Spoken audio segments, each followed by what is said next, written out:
किसी जमाने में जब ज़राई समाज था, गांव के लोग मिलजुल कर एक एक बर्तन जोड़ के कपड़ा लीड़ा मिला के एक लड़की ब्याह देते थे। हर एक फर्द की तरफ से जो भी कुछ दिया जाता था वो बेटी या बेटे वाले की तरफ से बाजी होती थी, जिसका मतलब था कि आज हम दे रहे हैं, कल ये हमारे बेटे या बेटी की शादी पे हमें मिलेगी। ये एक तरह की कमेटी होती थी।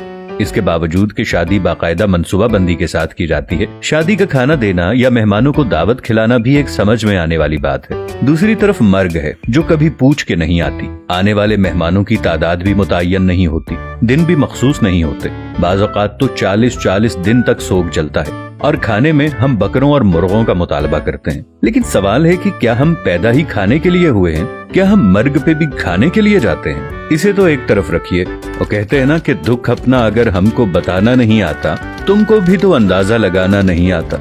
कुछ ख्वातीन किसी फातगी वाले घर भी जाएं तो वापस आकर इस तरह तबसरे कर रही होती हैं कि बेटी ने तो नया सूट पहना हुआ था, उसे तो दुख ही नहीं था।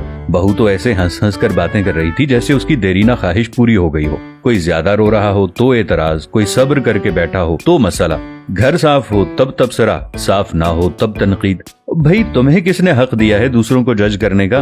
किसी का जूता पहनकर जब तक खुद नहीं चलते तब तक उसके चलने पर एतराज न करें। खुद तो 4 प्लेट बिरयानी तरावल करके डकार भी ना मारें और दूसरों पर ताबड़तोड़ हमले, खुदारा रहम करें। कम अज कम सोग में शामिल नहीं हो सकती तो बिला वजह उनकी इज्जत भी ना उछालें। ये वक्त सब पर हर घर में आता है और आना है। हमारे मर्द हजरात भी कुछ कम नहीं है। 2 लफ्ज ताजियत के तो ठीक से बोलने नहीं आते और सियासी थिएटर ऐसे सजा के बैठ जाते हैं कि फुतीदगी पर नहीं, इलेक्शन कैंपेन पर आए हों। जिसके सर से बाप का साया उठाए कोई उसकी भी तो दिलजोई करे, उसके गम का मदावा भी तो कोई करे। लेकिन हमें किसी के गम से क्या, हम तो रस्म दिखावा के लिए गए हैं। हमारी बला से कोई मरता है तो मरे। हम तो पूछेंगे कि भाई जी खाने का इंतजाम हो गया ना, कितनी देगें बनवाई हैं? 10 देगें तो कम है, बरादरी भी है, महल्लेदारी भी है।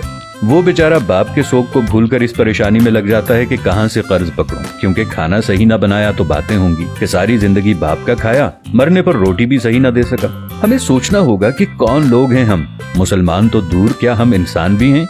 आखिर अशरफुल मखलूकात का ताज पहनकर हैवानियत की सारी हदें उबूर कर जाना कहाँ की इंसानियत है? मैंने मैयत के घर में ऐसी आवाजें भी सुनी हैं जो देग पर बांटने में लगा हुआ होता है। उसे कहा जाता है कि जरा प्लेट में 4 बोटियां ज्यादा डाल देना। वो दामाद भी आया है, उसे भी खाना देना है। वो बेटी जो माँ या बाप की मैयत पर रो रो कर हलकान हो रही थी, जैसे ही जनाजा उठता है तो वो सारा गम पसे पुश्त डालकर खाना तकसीम करने में लग जाती है कि ससुराल वाले भी आए हैं, उन्हें खाना न मिला तो सारी जिंदगी बातें सुनने को मिलेंगी कि तेरे बाप की मैयत पर तो हमें खाना भी नहीं पूछा किसी ने। मैंने इस बात पर भी तबसरे सुने हैं कि सालन में तो तरी ही नहीं थी, हमारी प्लेट में तो बस शोरबा ही आया। हम बहैसियत मुआशरा जालिम बन गए हैं। खुशियां तो कुजा, हमने मर्गों को भी अपने शरीके पूरे करने के लिए इवेंट बना लिया है। वो अकबर इलाहाबादी का शेर था कि जब मैं कहता हूँ कि या अल्लाह मेरा हाल देख, हुक्म होता है कि अपना नामाए अमाल देख। कुछ सवाल आपके ज़मीर के दरवाजे पर छोड़ रहा हूँ। क्या हम फुतीदगी के खाने का बाइकआउट नहीं कर सकते? क्या हम भूख लगने पर बाजार से खाना नहीं खा सकते या अपने घर पर जाकर नहीं खा सकते? क्या हम घर में ऐसा उसूल नहीं बना सकते कि खानदान में कोई किसी की फुतीदगी पर नहीं खाएगा? सोचिएगा जरूर।